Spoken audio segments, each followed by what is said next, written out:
And welcome back, it's JWalter here. In today's video, I'm going to share a new report with you guys. In this report, they stated that home builder confidence has reached a 2-year low on declining home buying demand and also due to rising mortgage rates. So in today's video, I'm going to share all the details with you guys. Hope you guys get a lot of value out of today's video. And of course, if you do, please hit the like button. I greatly appreciate that. Also consider subscribing as well. I post the latest housing market updates so you can make a more informed decision about whether you should buy or sell a house. So with that said, let's begin today's video, and thank you so much for joining me today.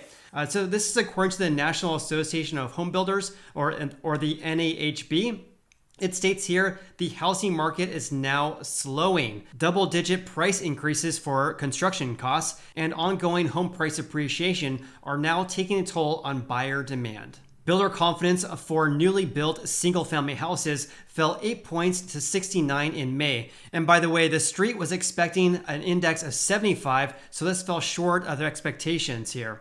This is also the 5th consecutive month that builder sentiment has declined and also the lowest reading since June of 2020. So let me briefly give you an update regarding mortgage rates right now and also price increases for building materials as well as home price appreciation or home prices. So in regards to mortgage rates at the time of this video, which is May 17th, the average 30-year fixed in the United States right now is at 5.37%. FHA is at 5%. A 5/1 ARM is at 4.59%. However, take a look at this because for the 30-year fixed, look at the 52-week spread. So the lowest point we reached over the past year was 2.78, which was back in August of 2021. The highest point was approximately 1 or 2 weeks ago at 5.64%. So in other words, the spread over the past 12 months is basically double that of the lowest point at 2.78%. And average mortgage rates this month haven't been this high since approximately December of 2008. Also, in regards to building material prices, as I mentioned in my video from the other day, year over year, building material prices are up 19.2%, but they have risen 35.6% since the start of this pandemic. And lastly, to give you an update regarding home prices in the US right now, here's the latest from Redfin. So for the 4 weeks ending May 8th, 2022, the median sold price in the US reached $397,000, so just under $400,000 for the median price home in the United States right now. And that's a 17% increase compared to 1 year ago. When I was looking at this graphic here, here's what I found to be really mind-blowing because 1 year ago, the median sold price was $341,000. So in other words, the median sold price has increased approximately $60,000 compared to 1 year ago. Also, during this time in 2019, which was approximately right here, the median sold price was $270,000. So in other words, in the span of approximately 3 years, the median sold price has increased approximately $130,000.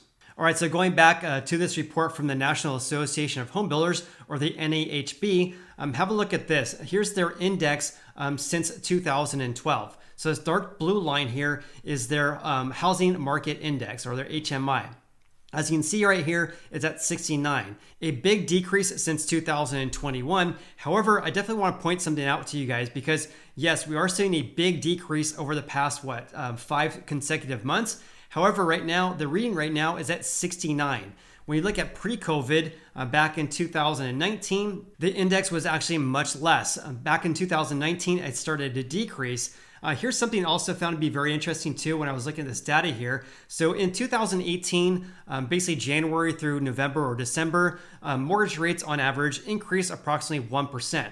So have a look at what their index did over that time period. So from 2018 to 2019, it decreased from approximately 68 to below 60. Right now, we're seeing a big decrease because mortgage rates have increased approximately 2 percentage points in a very short period of time. Basically, at the start of this year compared to now, the average 30-year fixed has increased approximately 2 percentage points. In any case, what I'm getting at is that the index right now is at 69. However, when you compare that to previous years from 2012 to basically 2017, we're still at very elevated levels. And to give you guys a very brief background about how this index is formed, they have a monthly survey that the National Association of Home Builders conducts, and they've been doing this for more than 35 years.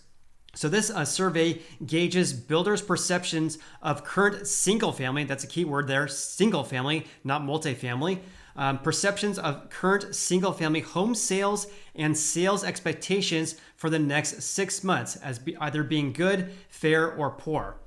Their survey also asked builders to rate traffic of prospective buyers as high to very high, average, or low to very low. And scores for each component of these questions here are used to calculate a seasonally adjusted index where any number above 50 indicates that more builders view conditions as good than poor. So in other words, the index right now at 69 means that more builders view the conditions right now for building single-family houses as good rather than poor, which is interesting because as I mentioned in my video from yesterday, the increase in single-family permits pulled has only increased by 0.8% compared to 1 year ago.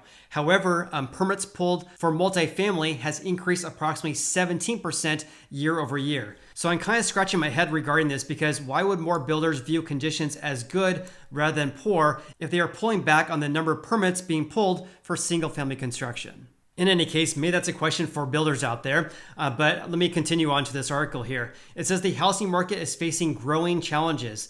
Building materials are up about 19% from a year ago, as I mentioned. And also, in less than 3 months, mortgage rates have surged to a 12-year high. And based on current affordability conditions, less than 50% of new and existing home sales are affordable for a typical family. Entry-level and first-time homebuyers are especially bearing the brunt of this rapid rise in mortgage rates. So in other words, because of all these affordability issues we're having right now because of record high home prices and of course rising mortgage rates, less than 50% of families across the United States can afford to buy a new and existing home in the United States right now. In regards to housing affordability, here's a new article I also found on the association's website as well. It says that housing affordability actually increased based on the average mortgage rate they used in the first quarter of 2022. However, when you use current mortgage rates, the affordability has declined greatly. So here's what they had to say. The average mortgage rate for the quarter for Q1 of 2022 was 3.86%. Again, the average mortgage rates are approximately 5.37% on average according to the Mortgage News Daily, far higher than 3.86% here. So it says by the end of April, it was 5.11%. If the former was used, then housing affordability shows a modest gain in the first 3 months of the year, driven by a strong jump in incomes. In other words, we're saying that if they're going to be using the average mortgage rate for the first quarter, which was only 3.86%, we had a modest gain in housing affordability.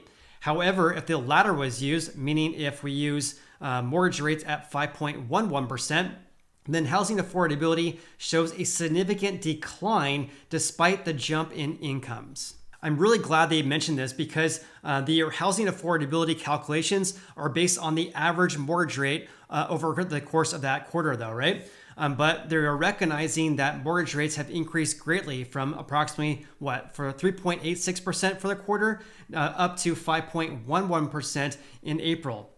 So they said here using the lower average quarterly rate, which is their standard methodology of the 3.86%, their index shows that 56.9% of new and existing homes sold between the beginning of January and the end of March were affordable to families earning the U.S. median income of $90,000. However, if that same calculation is used based on the higher mortgage rates right now, the HOI for the first quarter of 2022 would only be 48.7%. That would be the lowest affordability levels since the first quarter of 2012. So in other words, using the average mortgage rate in April, which was at 5.11%, only 48.7% of American families could afford to buy a new and existing home in the United States. And here's a graphic I want to share with you guys regarding their Housing Opportunity Index, which again was their Housing Affordability Index since 2012. So as you can see here, the Housing Affordability or Housing Opportunity Index has decreased ever since 2012 until we hit approximately 2019. The significance of this point was when mortgage rates started to decrease in January of 2019 after reaching 5% for the average 30-year fixed in December of 2018. As you can see here, their opportunity index or their index increased basically throughout 2020. This is, of course, when mortgage rates started to decrease greatly. However, what's been happening right now is that we have very high home prices right now, and mortgage rates have been increasing greatly. So if they were to use the average mortgage rate for Q1 of 2022, again, that was at 3.86%, we would have a slight increase in their affordability index. However, using that 5.11% mortgage rate, we would see a sharp decline in their index down to 48.7%. So comment below with your biggest takeaways from today's video. Also, if you got any value out of today's video whatsoever, then please hit the like button. I greatly appreciate that. Hope you have an awesome day and look forward to seeing you on the next video.